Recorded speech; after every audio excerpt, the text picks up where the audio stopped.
Alright, here we are again. It's a new day. The sun is out, sun is shining. It's about 11 o'clock in the morning. Normally I would be at work, but it's a little bit slow right now. We're waiting on materials. So really there's no point in going in. Thankfully I have the ability to use up vacation time when this kind of stuff happens. So last night, it was about 1 o'clock in the morning. My wife kindly reminded me that it's late and we should be sleeping. So I conceded, went inside, and hit my head on the pillow. Right now I'm feeling good about this project. I'm feeling excited to. This feels like a bit of the home stretch, and there's a lot of still exciting things to go over in more detail. I'm kind of foreseeing a pretty great sum up or ending to this particular strike point. Just a quick, I guess, some quick stats here. So far I'm at 14 hours of recording at approximately this pace that I'm speaking right now. Assuming that's on the slower end, we're talking about 6,000 words per hour. And so we're looking at about 85,000 words so far. If we were to convert this into an average paperback book format, we're looking at about 330 pages, which is about the average size of the books that I have in my library right now, maybe even commonly less than that. So as far as seeding material goes, I think I'm on a great start right now, and this makes me think that I can easily do with cutting down, cutting back, taking out a lot of the or some of the kind of meandering stuff, possibly even information like this, although as I stated before, I wanted to edit this as little as possible to give that the feel of what it's like to be flowing and creating. So we have a lot of material so far, and it seems like the later end of this. So I guess I can just go through. The last couple of recordings I have started just writing a bit, having something written down on an index card, just a kind of direction of where I want to go. So just for your information, the next little bits here. I'd like to go over small groups in the church, and this is kind of like a case study or a concrete example for general proximity guilds and how community can function together, and kind of going over some protocols relating to that, such as the Canvas protocol that I mentioned last night before going to bed. I don't remember exactly what thought I was on, but I was kind of just summing up or quickly going over what some of the things that I'd wanted to get into still. I believe I kind of wrapped up a lot of the stuff about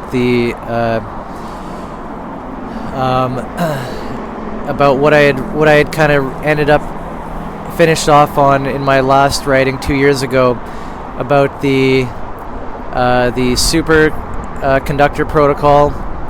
So this is as what I called it before this, the holomimetic superconductor project. So this is related to Illuminati networking, and it's just kind of a fact of the matter of how do you actually bootstrap communities. Well, when there's nothing, you have to kind of start with others, with people who are already able to peer with you at a high level, and kind of work together to fill in the blanks and to make things happen. And that's kind of the basics of Illuminati networking, as we've called it in the past. You find the others, you work together, and of course this sort of the coherence protocol and such stuff like this that we've been researching in the context of the Portal Mountain and the lobby there, the network of proximity guilds that we've set up. A factor of this is the journey of increasing of coherence, which we all have to be on. That's towards the narrow path. We have to be. There has to be this kind of intention for coherence, intention for healing. This is kind of what brings us back out of the pure potentiality, which is mostly chaotic destruction, into the so-called narrow path. So these are the subset, you could say, of that pure potentiality, which leads towards life and towards more life and towards more creativity. And that's something that is a very, very important factor in the journey towards increasing of coherence. It has to be there. It has to be in you. It has to be a part of who you are. Otherwise, you're not going to be doing proper feedback. You're not going to be breaking the ice and constantly trying to improve your views and your abilities and your skills and all this. This is where we can say that it's really this is a heavily self-directed aspect, and you must find it within yourself to realize why it is good and good for you, and why you should be committed and motivated to increasing your own coherence, your own health, and the health and coherence of everything around you. And this is how we usher in the kingdom of God, so to speak, or the guild.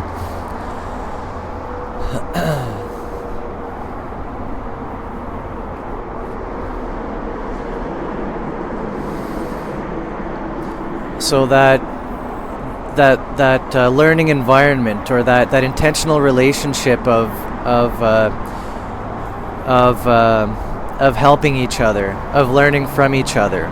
And it's not this, although you can have relationships that you may describe as a mentorship relationship, or a mentor, mentee, whatever, or a teacher and student kind of stuff. Like these do ephemerally emerge. These kind of similarly as how I've described proximity guilds. In a moment, in an instance, you can say that there's a certain teaching going on, that there's a certain teacher or master-student relationship happening, but we must always be open to the awareness that goes two ways, that goes both ways. We're always learning from each other, even if what we're learning is how to teach. So we need to maintain this understanding and this respect of each other, not to get into identity relations, identity politic type stuff.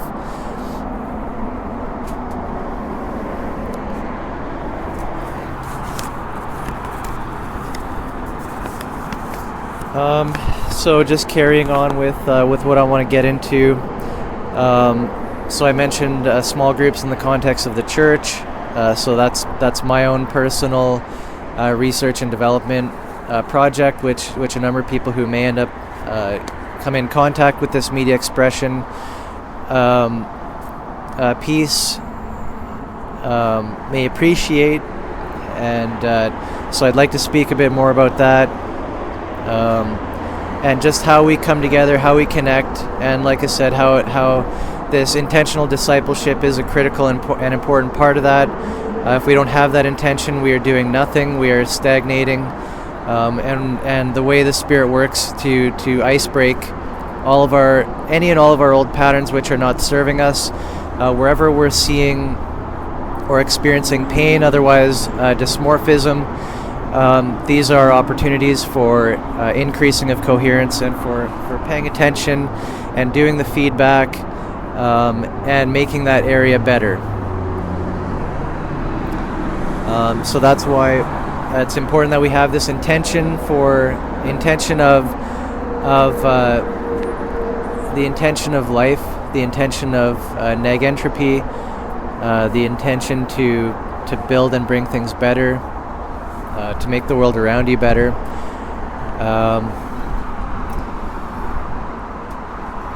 So this also leads into the challenges of expressing the meta religion. So I have this difficulty in relating to other Christians.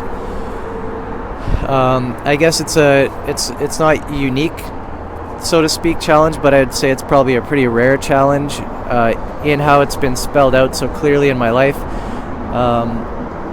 My experience, which I'm sure I've gone over in detail, of the Spirit coming to me, and my experience of death and rebirth, which happened to me. This all happened without. I didn't have a context. I didn't know about Jesus. I didn't know about God. I wasn't raised that way. And so my experience is that this is more real than just any kind of theoretical thing. And the way that people talk about God and about Jesus is often seems like a conceptual abstraction, or like repeating or regurgitating of things they've heard and tried to understand.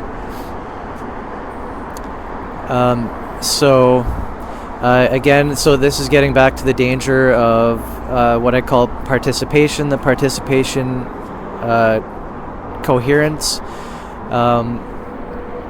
and also this can be an opportunity to show how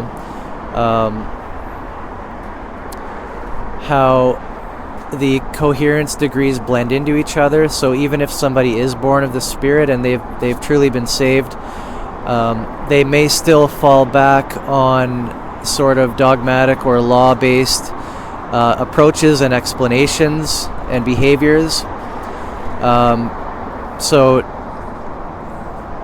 But the good news, or good part about that, obviously having the Spirit in them, is that when we interact with people who are spirited,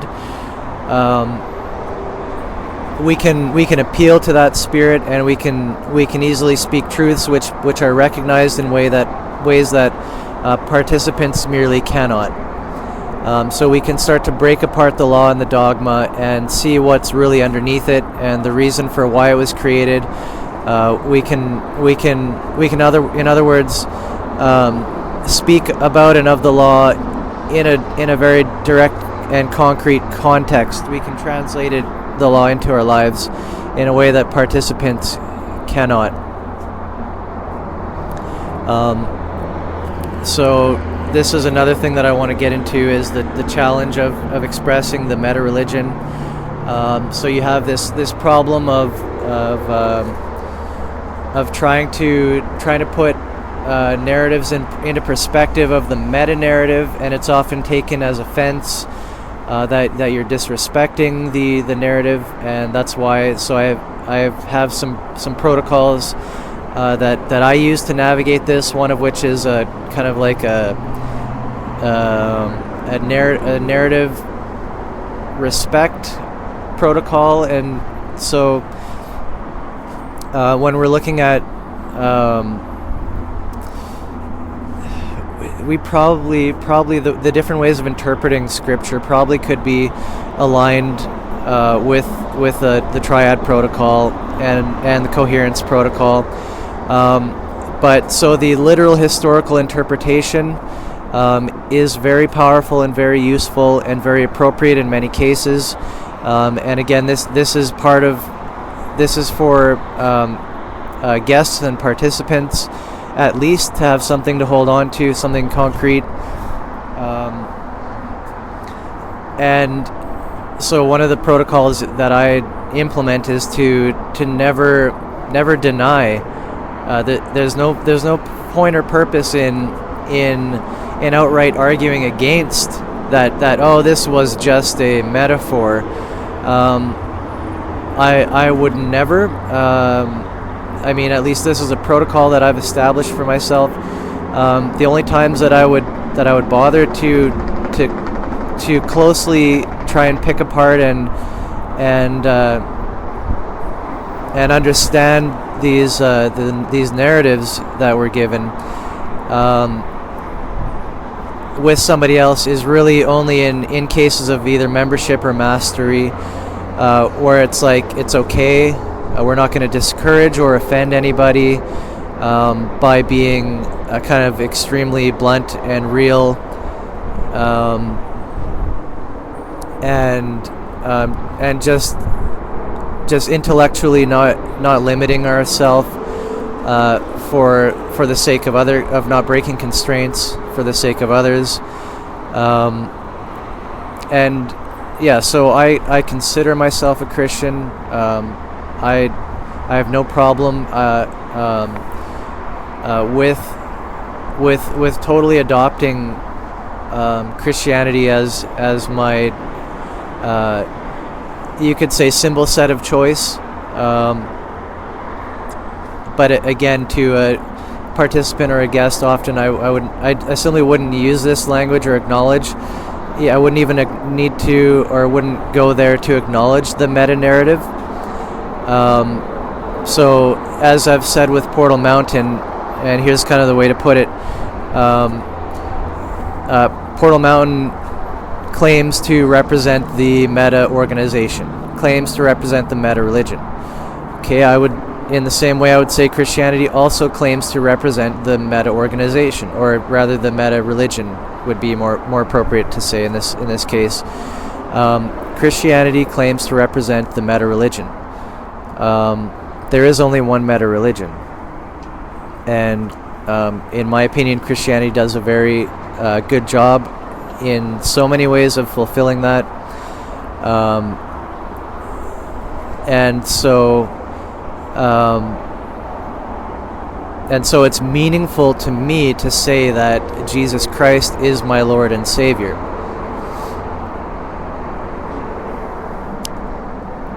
And I have no problem relating to Christians in this way. But as I said, so there are challenges of expressing the meta religion, and the point of doing so gets into really how do we reconcile the fact that we could say that God has been at work in many different cultures, and certainly that society wouldn't exist in these different cultures if they weren't able to cultivate isomorphic culture.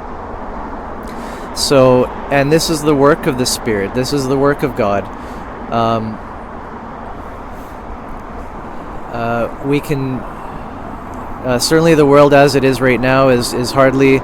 It's difficult to find good examples of good wholesome culture. What with the consumer culture, the consumer capitalist culture, kind of overlaying everything at this point, and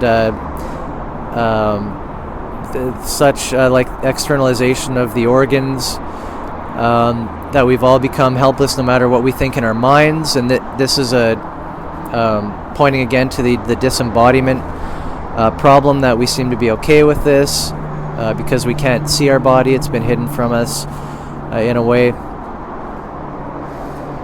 But anyways, the meta narrative is pointing or is useful for sort of consolidating or bringing together all these different viewpoints and these different cultures. And the kind of dogmatic approach from many religions is that, oh, my religion is right. Well, in this framework that I'm describing of the meta religion, all you can do is claim to represent the meta religion, and this is a fact of the model. This is a fact of how perception works. That the fact of interpretation, that everybody has their own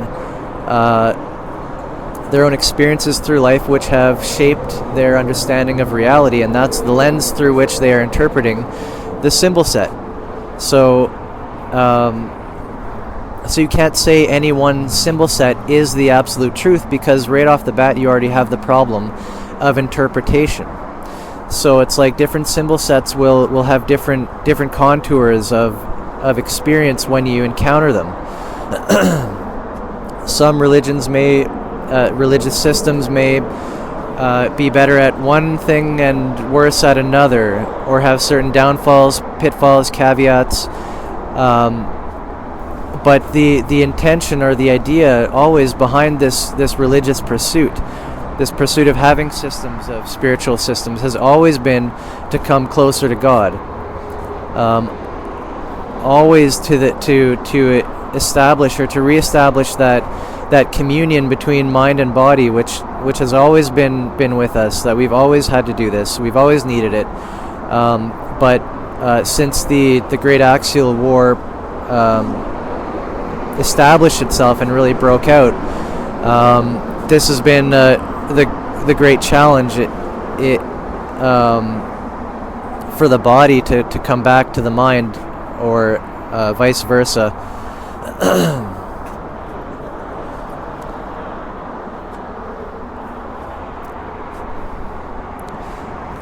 And yeah, so I'd like to speak more about that. Maybe I have already. I've kind of gone into a lot of it, but so I'm just kind of going through, summing up some of the things that I want to talk about,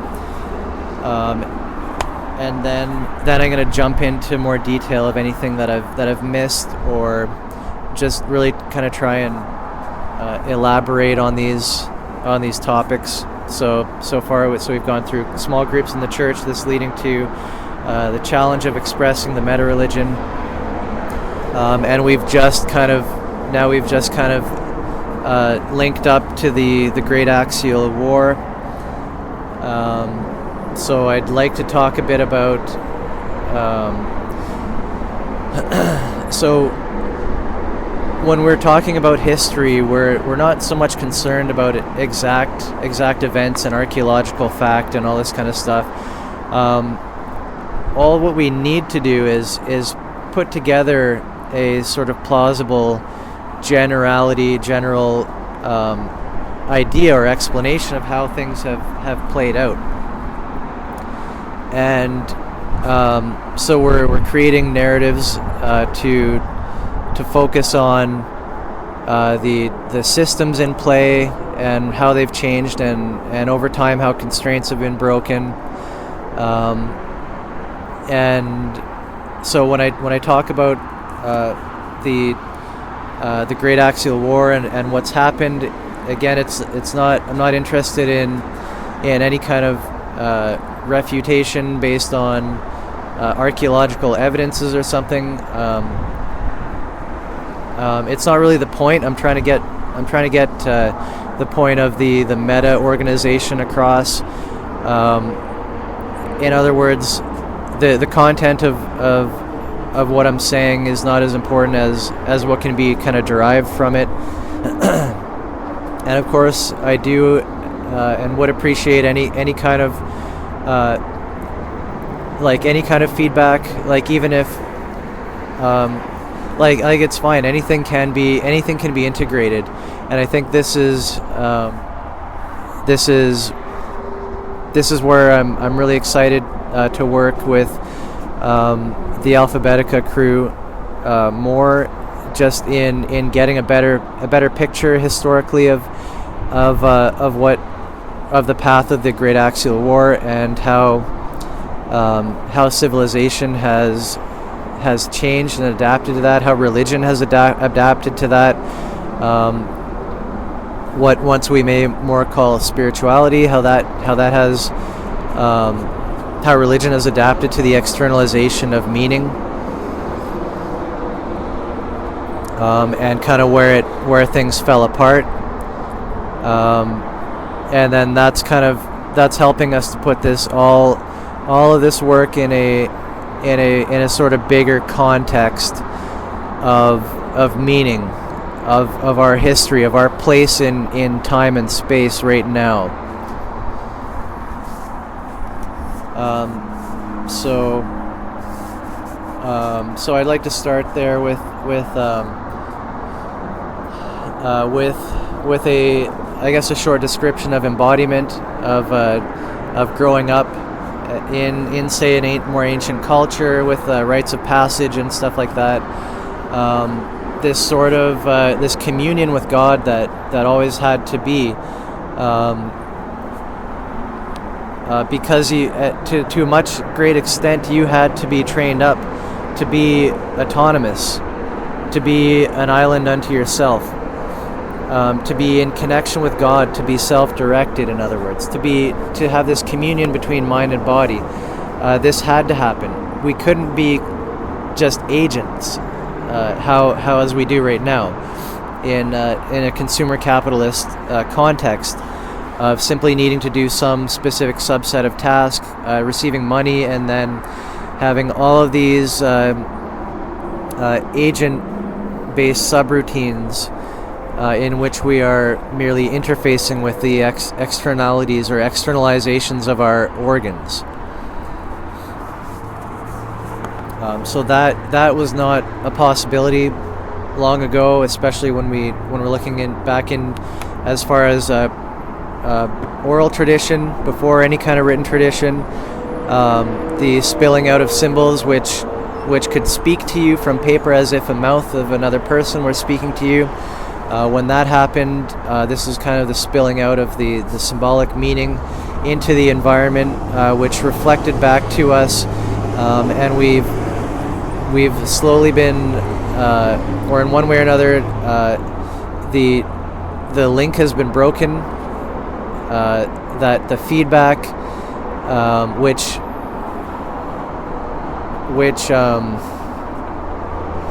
in which we expressed and interacted, was kind of lost, and things became more a one-way. You became subject to, quote unquote, the system.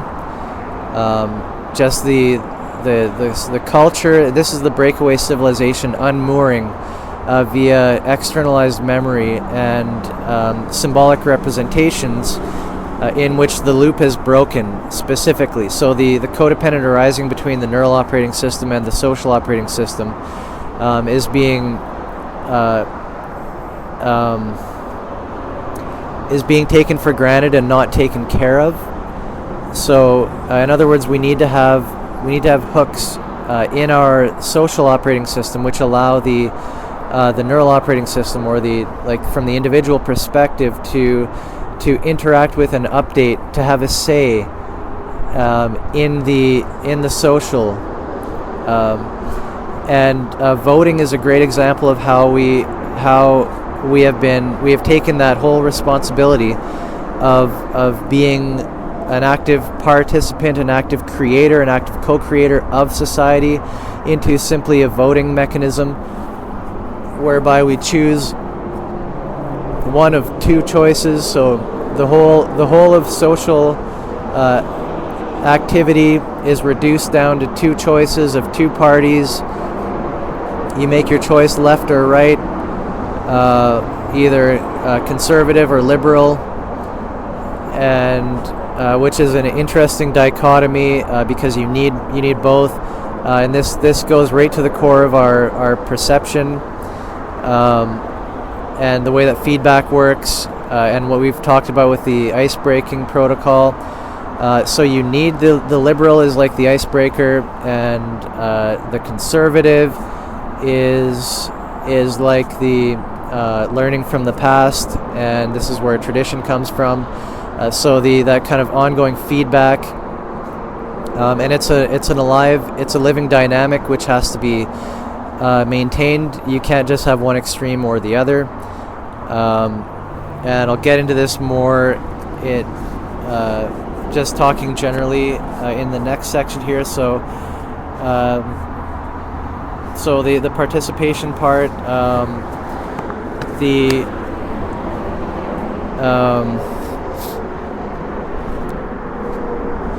so this breakaway civilization,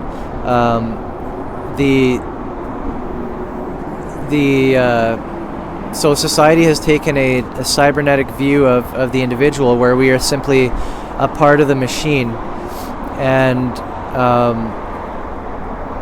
so the observer, as is said in cybernetic terms, has to be accounted for in any system. But the way that this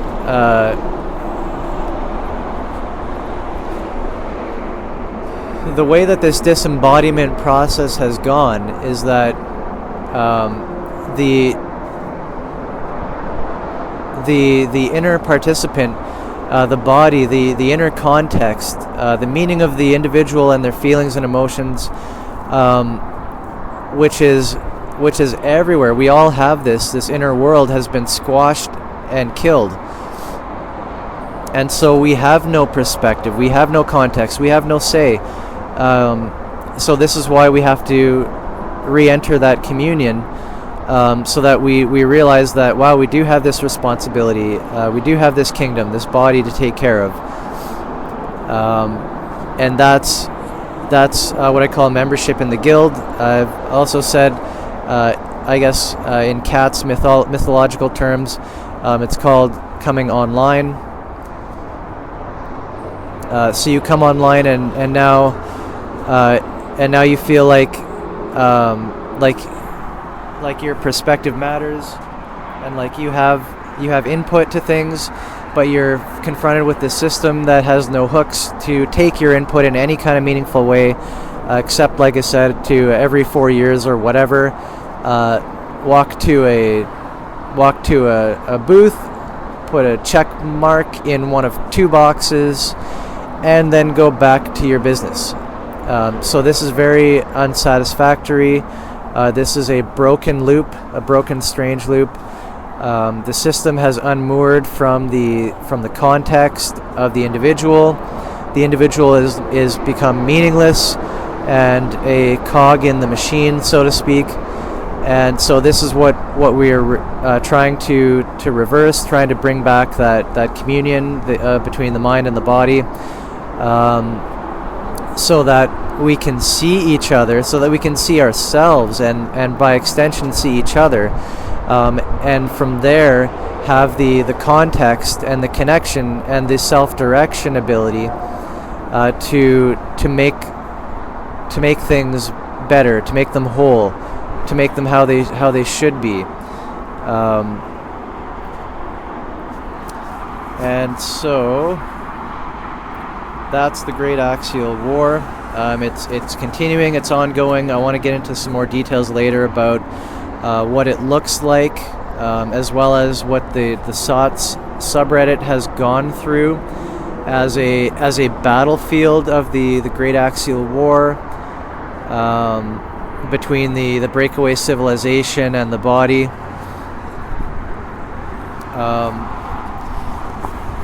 And so that brings me to my next section that I want to get into more detail, which is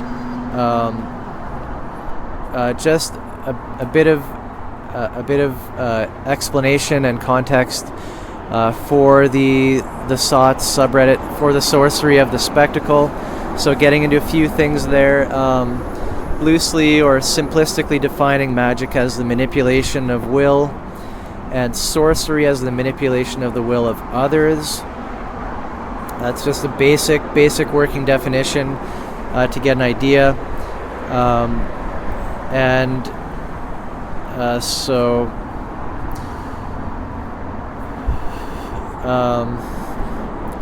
So I'm going to try my best attempt here at saying what is SOTS, and I'm going to do so by just articulating some basic functionality or some expressions to dealing with the core of what SOTS is and what we're looking at, in my own words. So I'm going to get into the relation between spectacle and abstract phase space, and these are simply model terms. In this case, I'm not referring to the spectacle, capital S, which is more along the lines of how we would say the system. So this is, when we say the spectacle, we're talking more about this unmoored monstrosity of breakaway civilization, and how our environment, how it keeps being perpetuated and propagated by our environment and all these symbols which have spilled out into the world and come back to haunt us because we have lost control of them. So the relationship between spectacle and APS, this is again corresponding to the concrete and abstract layers respectively. So what we find is we find a spectacle in our perception. We can see this. We can see the spectacle, and with meditations, we can finely tune to pick apart what is the concrete and what is the abstract of this. So what is the spectacle and what is the APS, and how they are co-arising together in our experience. And further, then we can set up experiments to. This is the linchpin program.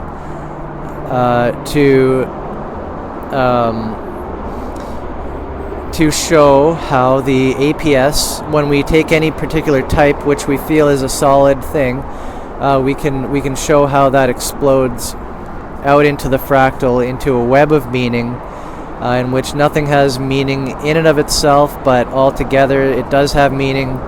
And in this point, we have to be careful not or to always to articulate that issue of nihilism. We deal with nihilism by saying, okay, yes, that's a pure potentiality. There is emptiness of meaning in everything. However, the body is our context. The body is our meaning. It provides us with constraints, and there is clearly meaning to the way and why we do things. Meaning is built into reality. There is no such thing as meaningless. Even the statement, everything is meaningless, has a great deal of meaning to it. And so we're talking about the narrow path of isomorphism, the path of life, the subset of pure potentiality, which is affirming of life, which is negentropic, which is bringing of order into itself. And this is the counterpoint to any arguments or feelings of or perceptions of nihilism. That we acknowledge that this is a very critical key factor to our concrete perception of the pure potentiality of each moment to go in every direction, and that meaning can be just changed and taken any way we want. We have to know that many of the ways that we could do such a thing lead to death, and this is a very incredible responsibility, a very deep responsibility to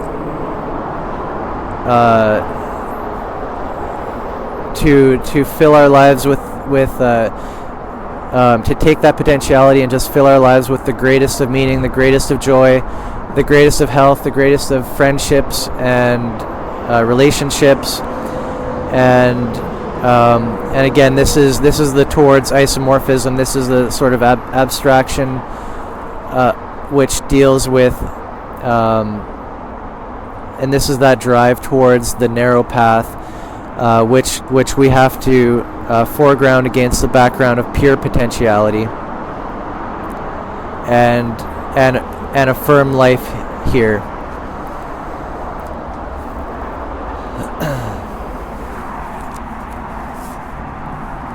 So that's getting into the co-rising between spectacle and APS.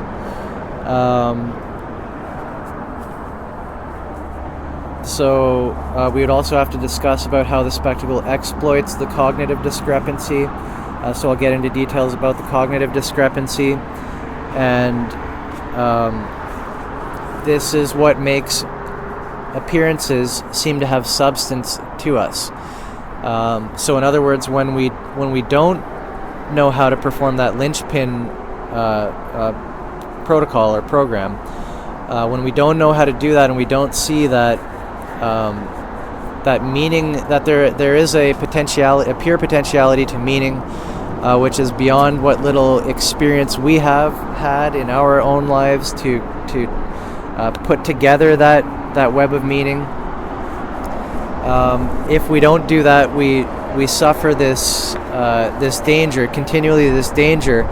of taking appearances for substance.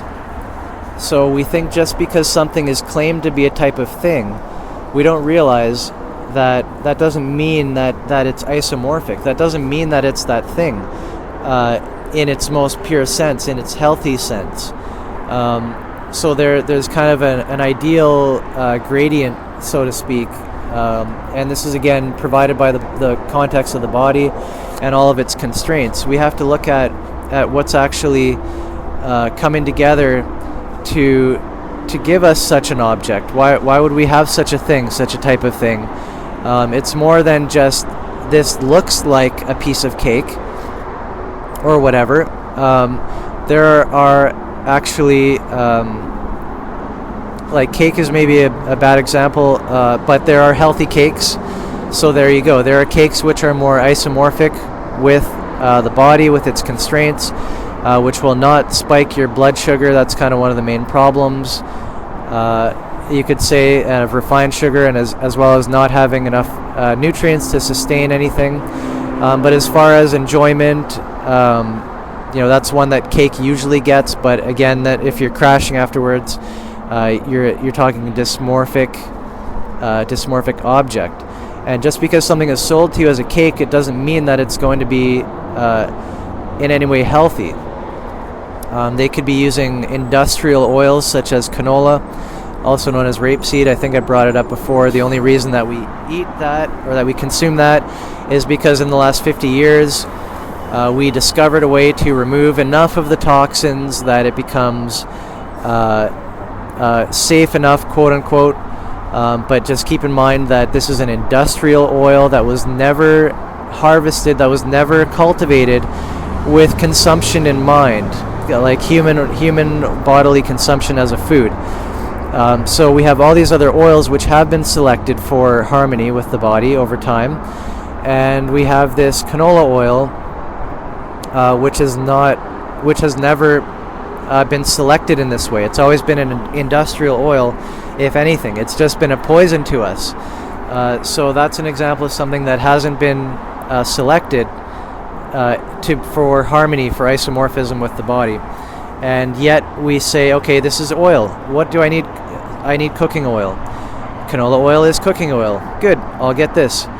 So that type of really shallow, spectacular, surface level, appearance-based navigation of things really breaks constraints that we cannot know about, and as well, such as the process, the way that things are made. When we buy a product, we have to take this on trust, that we trust the company who made it, that they have our interests in mind, and yet there's always this conflict, or this thing which we put off, and that is the profit motive, the consumer capitalist culture, which is driving the creation of that product to maximize profits. So for some reason we think that companies have our interests in mind, when they're trying to take as little care as possible while not causing lawsuits. So that's the kind of like the as long as something is safe enough that enough people are not going to get ill enough that you're going to be sued and go out of business, bankrupt or whatever. That's kind of one of the constraints on a company. The other is simply just to make as much money as possible, so charging as much as possible. We have market dynamics, of course, and then we have people or companies who can cut corners while still providing the appearance of a product, while having the appearance of something. So this is how our selection of products have been slowly hollowed out over time. The substance of those products have been hollowed out over time, as we found more and more ways to compete with each other to make cheaper and cheaper products. So those are the constraints, and somehow we feel that this is a safe way and this is a good way to be doing things, and we take things on appearance, and this is an exploitation of the cognitive discrepancy as described in the model. So I'll get into the mechanics, I guess, of how that works more later on. Further with this cognitive discrepancy exploitation, we can get into computational propaganda. The absolute, I guess you could say, a poverty of attention in all the things that a politician says that they are going to do, which puts us at ease, and we feel we don't have to do anything about it. This is just the way that we are spoken to. We're not able to unfold concretely what it looks like, what a political platform looks like, as far as what do I do, what am I doing, and we are complacent in this system, in which our taxes are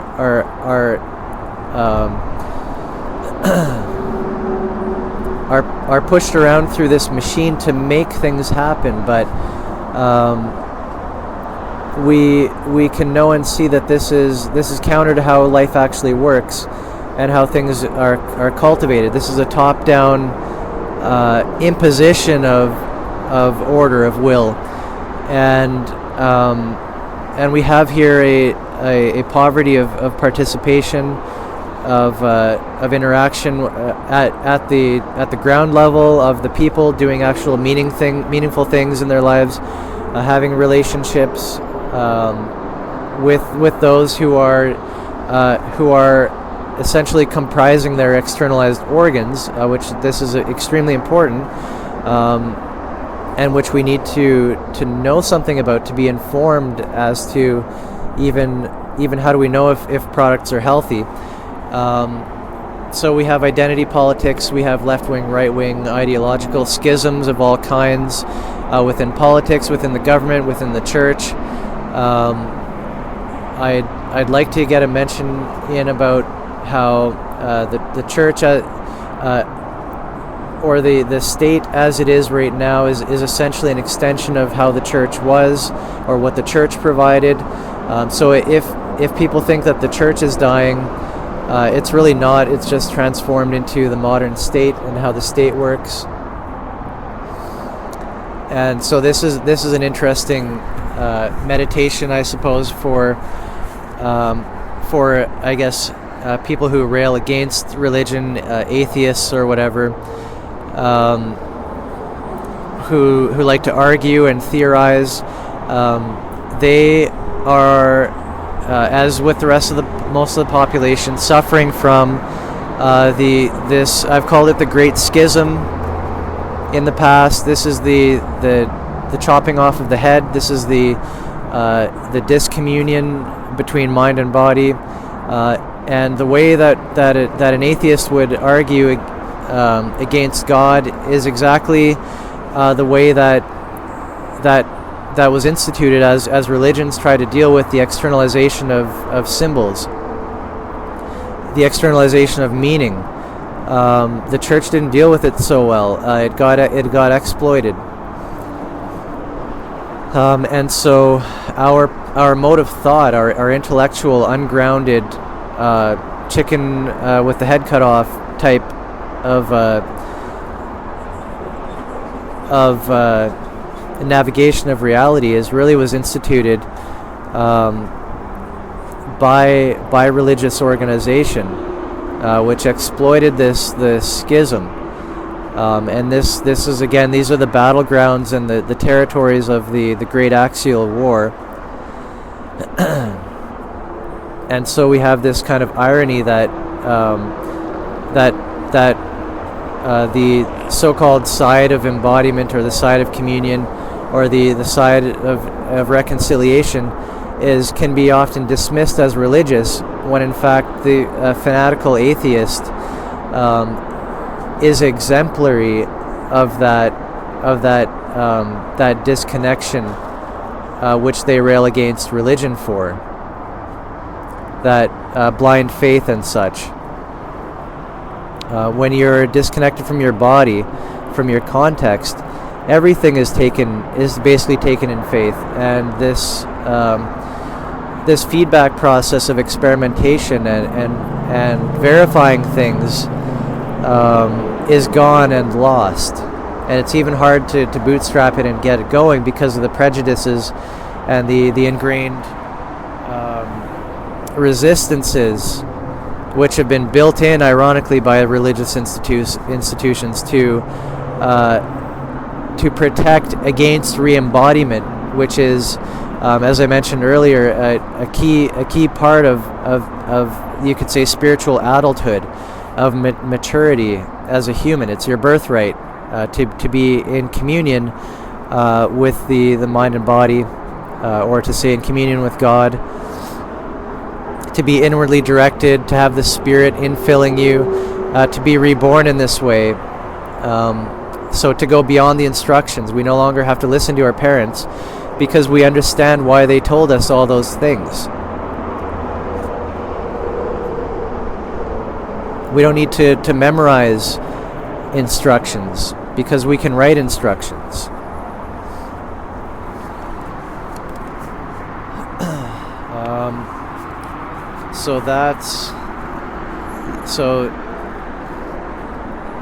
That's a big. So this is a big topic. So I guess it's kind of broad.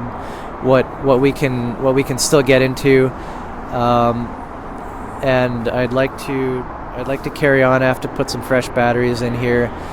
Take a quick washroom break. I'm gonna try carry on and see if I can go over all those things. One last note. So as the root of alienation is really this disconnection between mind and body. It's an alienated body. So your body, you yourself, your experience, your subjectiveness, your irrationality, your analogy, the analogy of your life, of your experience of stories through time, building up all of this, your inner experience, who you are, your perception of consciousness, you as a living being, a living organism in context. All these things which I'm pointing to are alienated from the mind processes which have unmoored within us, which have been sustained in this unmoored position, such that we fight on the side of the breakaway civilization of alienation. Without even knowing it, we fight against our own body in blindly following these various cultural hyperstition, superstition, faiths, all these myths that we have, myth of progress, myth of retirement, etc. It's all, in some way of speaking, it's all mind games without the body. It doesn't have any real basis without the body, and so that's what we need to focus on in healing what's been done. So I'll be back.